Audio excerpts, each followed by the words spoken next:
Okay, so that's the model there, the Frigidaire Professional. And the model numbers are very similar, and the air filters are very similar also to replace. But you can see here, it's on the side, and when you pull it out, you can see how the old one is in there. And this is exactly how you're gonna put the new one in. So you have to pop out the old one out. So it comes out, and this one, you see how it says insert end, this end first. So you insert it. You make sure, let me see. Okay.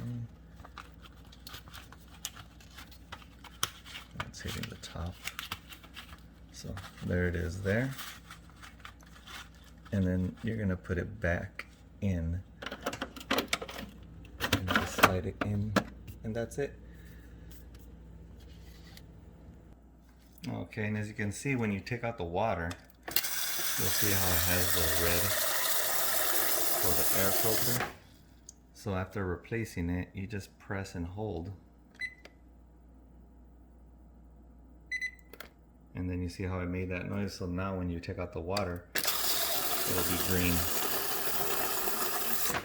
So that's the indicator there. Green is good, yellow is order, red is of course replace. So now I replaced them both, and now they're both green now.